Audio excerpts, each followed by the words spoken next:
Fala galera, sejam bem-vindos aí a mais um Pod Raiz. Hoje em especial de mulheres reinando aqui nessa mesa. Tudo bem, Lari? Tudo certo. A gente deu férias pro Goltara.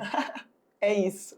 E o assunto de hoje é um assunto super pertinente, né, Lari? A gente já vinha conversando sobre isso, que é realmente esse cenário aí de quando a gente acaba de formar, CRM na mão, o que a gente faz com isso e quais são as decisões que mais deixam a gente com medo, né, Lari? Nossa, e assim, é um tema muito amplo, vai desde o que eu quero para minha vida de residência, até o que eu faço com um paciente específico.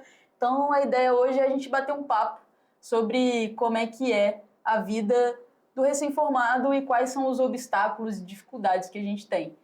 E eu acho que uma das primeiras coisas que a gente pode falar, na realidade, é sobre os nossos primeiros plantões, né? E aqueles pacientes que a gente fica com muita dúvida.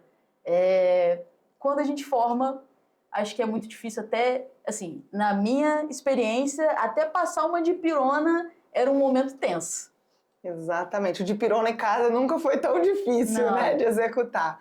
Mas antes da gente começar a falar sobre isso, eu queria agradecer em especial os nossos patrocinadores. E eu acho que quem está ouvindo esse podcast, principalmente você que está formando agora, ou você que quer adquirir um pouco mais de experiência nessa área da medicina de emergência, a Smart Fluency é uma escola de inglês para médico, voltada para médico.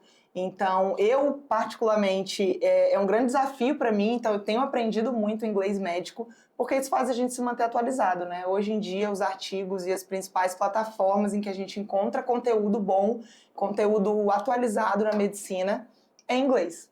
Então, você que ainda tem esse déficit aí, corra atrás, procure Smart Fluency. Eu acho que é um dos primeiros passos, né? Para a gente estar atualizado. Se a gente quer ser um recém-formado atualizado, ser um bom médico, o primeiro passo é ir atrás de uma boa qualidade de inglês para a gente conseguir se atualizar em casa, ler os melhores artigos, os assuntos mais novos, e a Smart Fluency vai ajudar vocês aí nesse objetivo.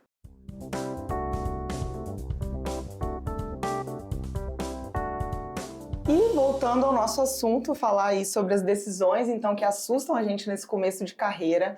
Eu acho que não só decisões técnicas, mas humanas mesmo, né? Que mexe com um friozinho na barriga, né, Lari? Quem nunca, né? Não, o tempo todo.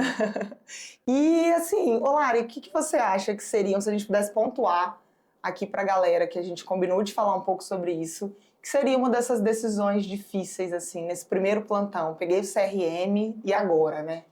Acho que a gente pode começar por aquele dilema do paciente. Eu posso dar alta para esse paciente? Eu não estou me sentindo seguro para dar alta para esse paciente. Eu interno ou é dipirona e casa? Que parece que é simples, né? No final deixa a gente bem inseguro. Eu acho que essa é uma insegurança que todo mundo passa. Sim. Né? Desde do mais inteligente da turma, eu falo que são vários filtros, né? O primeiro filtro para você passar no vestibular. Aí depois tem o filtro ao longo da faculdade.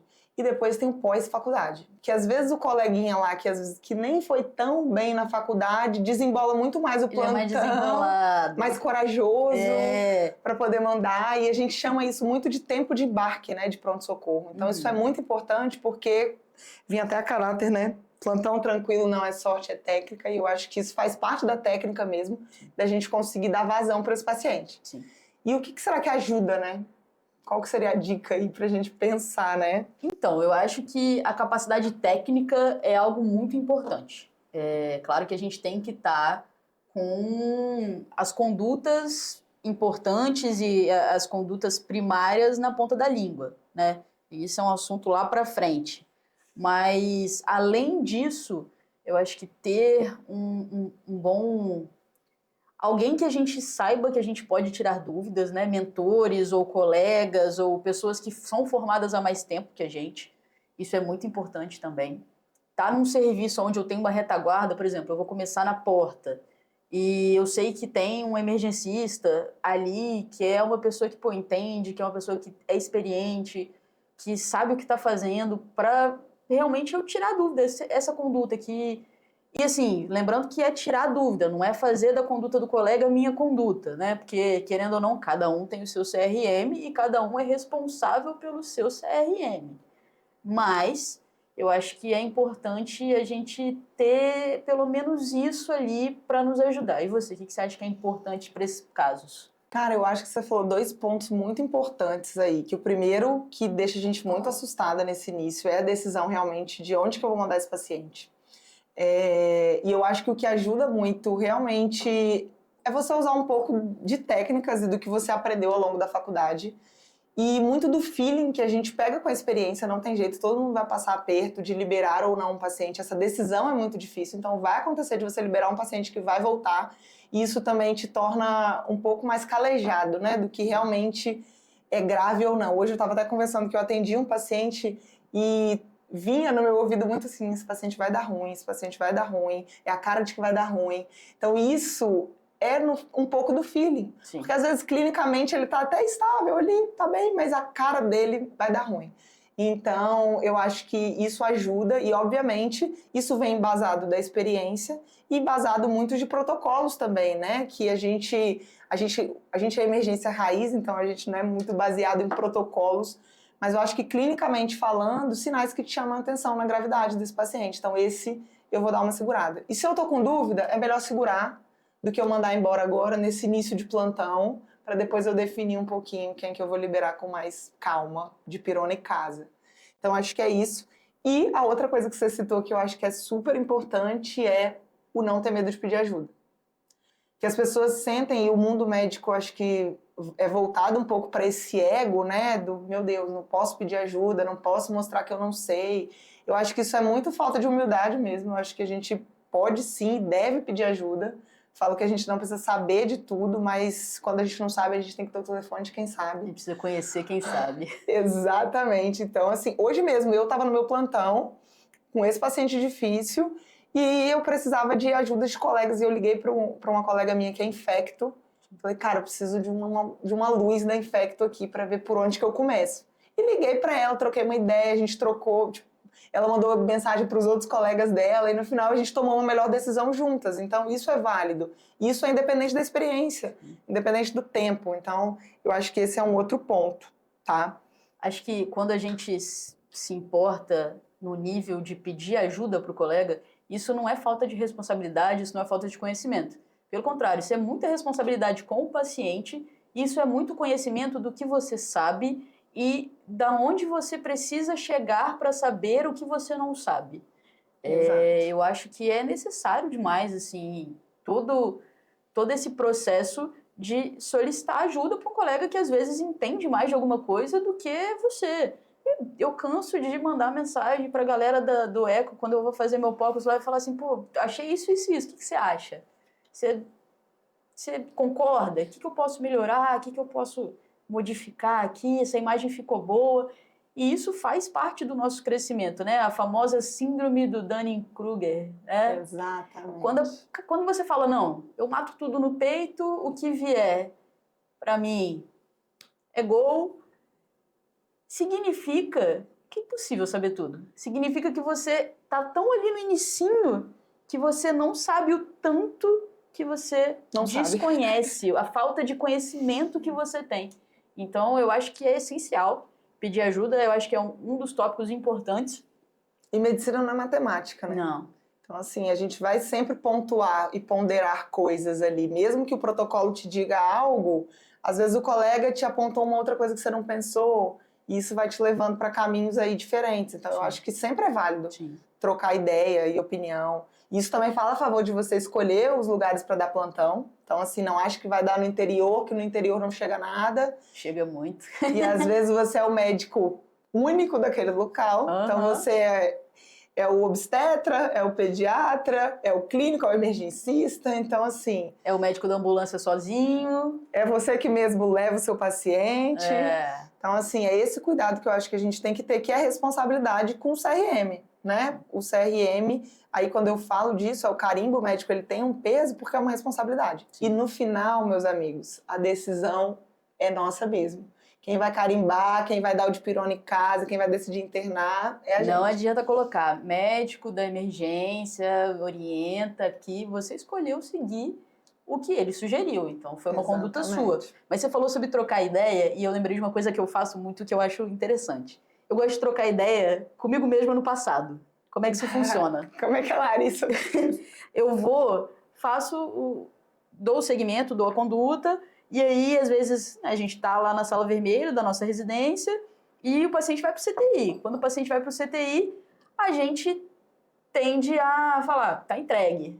Eu gosto de olhar o que aconteceu, eu gosto de ver qual foi a conduta que eu acertei, qual foi a conduta que eu errei, qual foi o desfecho do paciente, o que às vezes um especialista, infecto disse, ou o nefro disse, ou o cardio disse, sobre aquilo que eu fiz lá atrás. Então, eu acho importante a gente, sempre que possível, dar seguimento e olhar qual foi o resultado das nossas condutas, porque às vezes a gente está ali só naqueles minutos iniciais e aí a gente fala, bom, a minha parte eu fiz.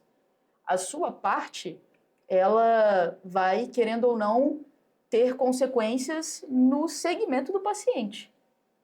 Com certeza. E o emergencista é um pouco disso, né, Lara? É um pouquinho de cada coisa. A gente vai tentando reunir um pouquinho da cardio, junto com um pouquinho da intensiva, junto com um pouquinho da cirurgia, para poder dar esse melhor desfecho para o paciente. E eu acho que grande parte das decisões difíceis também na carreira médica é a gente definir qual é o trajeto que a gente vai tomar. E isso diz muito, e a gente fala, com essa voz de fala, né, de escolher uma especialidade que habita o pronto-socorro, que muitas pessoas estão ali como ponte para uma especialidade. Isso é justo, é válido, mas eu preciso estar preparado para habitar essa ponte. Tá fazendo um bico.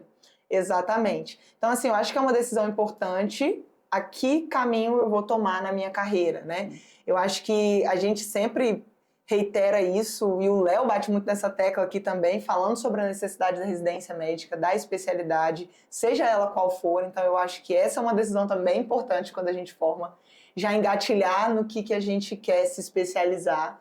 Eu acho que a medicina hoje já não são mais 6 anos, né?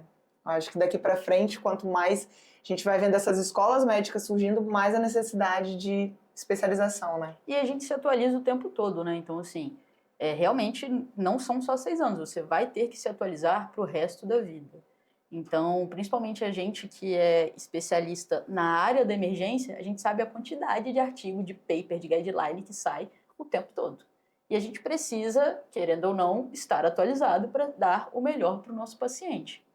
Então, eu acho que isso é muito importante. E você falou sobre essa questão da emergência geralmente ser um local de passagem, e me lembrou um outro ponto importante sobre a vida do recém-formado. É aquele momento que você fala, bom, acabei a faculdade, algumas pessoas já saem com algo na cabeça, engatilhado, outras pessoas trocam de ideia, outras pessoas saem sem saber para onde vão, e chega aquele momento que você precisa escolher qual vai ser a sua especialização, qual vai ser a sua residência. Vou fazer residência, vou fazer pós, vou fazer nenhum dos dois, vou trabalhar um tempo. E é um momento também muito difícil na vida do recém-formado. Sim, sim. E eu falo assim por experiência própria, a jornada que a gente tomou, né? Eu acho que cada um tem uma história de primeiro plantão, né? Meu primeiro plantão, por exemplo, eu caí de paraquedas, assim, né? No dia que eu peguei meu CRM e fui parar numa empresa de remoção e nunca tinha entrado numa ambulância, nunca tinha visto nada daquilo. Só que um ponto positivo dentro de todas as, desculpa a palavra, merdas que eu estava fazendo naquele dia, foi ter a humildade de entender como funcionava aquilo. Faz parte, tá? Você voltar e entender que realmente eu fiz merda naquele momento. É isso. Não faço mais a partir de agora. Eu estou diante de um carro, esse carro é uma unidade avançada, que eu nunca entrei, a faculdade nunca ensinou pra gente. Tem gente que tá rindo muito aqui do lado porque estava presente. Camila, não, pelo amor de Deus, vem contar essa história, vai. Camila, essa jovem criatura que estava nesse meu primeiro plantão. Conte como que era essa dinâmica aí, Camila. Conta pra gente. Pode ir, a gente vai chegar pertinho dela aí, porque ela chegou aqui, tá só rindo e não veio. A gente... Cara, muito bom, né? A experiência do primeiro plantão é desesperadora. Desesperadora. Antes de falar do plantão da Luísa, o meu primeiro plantão também foi na mesma empresa, né, de remoção. Ou seja, a gente tinha 2 pessoas fazendo merda. Não, tinha várias. Claro. Não éramos as únicas. Não éramos as únicas. E eu também nunca tinha entrado numa ambulância, nunca. Na faculdade, assim, a gente não aprende esse tipo de coisa. E aí, eu cheguei 40 minutos antes, né, do horário do meu plantão, para que alguém me desse uma luz, né, descesse uma luz divina ali, para me ensinar as mesmas coisas, para me ensinar o que tinha na ambulância, o que eu tinha que fazer exatamente, porque eu também não sabia. Qual era a fichinha que eu tinha que assinar? Que eu tinha uma ficha para assinar, para contar uma história ali, explicar o quadro clínico do paciente que eu ia transferir e para mexer no ventilador. Tá? Quantas vezes você já tinha mexido no ventilador na faculdade? É desesperador. Você que saiu da faculdade querendo psiquiatria. Tem esse detalhe, tá, gente? A gente vai contar isso no próximo podcast. A gente não precisava tá? falar sobre isso, mas tudo bem. Então, eu nunca tinha mexido no ventilador, cara. Nunca. Inclusive, uma pausa. Depois a gente vai postar uma foto do ventilador, tá? Só pra vocês terem uma ideia. É um ventilador muito simples de usar. Muito simples de usar. Mas eu nunca tinha nem visto ele, nunca tinha mexido em nenhum outro ventilador, assim. Durante a faculdade eu tinha visto algumas pessoas, né, mexerem, mas a gente mesmo, os alunos não. E aí, por sorte, né, a pessoa que também estava fazendo porcaria naquele dia, tomou seu primeiro atendimento, né, sua primeira transferência, que foi de um paciente com Covid, entubado, né, aqueles pacientes que era fácil de mexer no ventilador, né? Ventilar eles era tranquilo. Só que não. FO2 de 100%, PIP de 10, saturando 70. Isso aí. Muito bom. Era excelente. Foi esse cenário que eu encontrei. E continuei desesperada até o final do plantão. Tá? Não recomendo começar por este lado. Não recomendo. Eis que, em um dado plantão, porque eu continuei, né? Continuei. Quando ela já sabia mexer naquele ventilador que só tinha um botão, que era você aceita fazer pneumotórax? Sim. Isso. Só tem um botão, você só regula a pressão, você não vê o volume que está entrando no paciente, nem o que está saindo. Só joga. É sensacional. E aí depois conseguiu aparecer um ventilador pior, inclusive, mas depois a gente fala sobre isso. Eis que um dado plantão me aparece Luísa. Luísa, sua cara de desespero. Que você reconheceu. No dia que eu peguei o CRM, tá, gente? Que eu reconheci porque eu também tive essa cara de desespero em algum momento. Em vários, na verdade. E aí eu fiz com ela a mesma coisa que fizeram comigo. Ela veio pedir ajuda, né, para conhecer as coisas da ambulância. Eu, super conhecedora naquele momento, tá? 6 meses depois. Tinha feito um total de 5 QTCs. Não, tava mandando muito bem, e aí eu resolvi compartilhar o meu extenso conhecimento com a Luísa para ela poder começar ali aquela vida. Mas isso são coisas que não ensinam pra gente, não mostram pra gente. Assim, ninguém fala com a gente quando estamos saindo da faculdade, assim, poxa, você vai passar muito perrengue, você vai ficar com medo de prescrever uma dipirona, você não vai saber mexer no ventilador porque, pô, você viu isso numa aula ou outra, mas você nunca mexeu. Ninguém nunca te colocou para mexer no ventilador. Não. E muito menos em vários modelos diferentes que são diferentes e a gente não sabe mexer. Você não sabe se aquele paciente você regula para a central de regulação, se você regula pelo SAMU, se ele fica internado na UPA. Então, assim, a faculdade, ela não ensina tudo que a gente precisa saber. A medicina, e inclusive a medicina de emergência, é um eterno aprendizado. E a gente precisa se agarrar a essa verdade absoluta, que é a única verdade absoluta que a gente tem. Sim, até porque ninguém sabe tudo, né? Todo mundo está longe de saber tudo. E são vários primeiros plantões, né? A gente acha que faz o primeiro plantão e tá tudo certo. E aí você vai pegando a maneira de continuar ali, acha que você tá se dando bem. Eis que comecei, então, em algum momento, depois do início da residência, da plantão em emergência, e foi um novo primeiro plantão. Assim, foi uma coisa diferente, mais uma vez. E o peso é diferente também, né? Eu vejo que a gente está sempre nesse primeiro plantão, independente de hoje ter uma especialidade. Eu acho que o peso ainda é maior, porque a gente vai estar diante aí de um lugar que muitas vezes você nunca pisou. Então é um primeiro plantão. É um frio na barriga, porque você não conhece o fluxo, você não conhece o protocolo do hospital, você não conhece a equipe de enfermagem. Então isso, com a experiência, obviamente, vai deixando a gente mais calejado para saber como se portar, né? As pegadinhas do ninguém fala para você, que esse plantão aí demora para pagar 3 meses, ou às vezes não é o valor que você Ou às vezes espera, nem paga. ou às vezes vai embora a empresa e não paga. Essas coisas a gente só aprende tomando um calote, né? Fato. Inclusive eu e o Canu tomamos já alguns.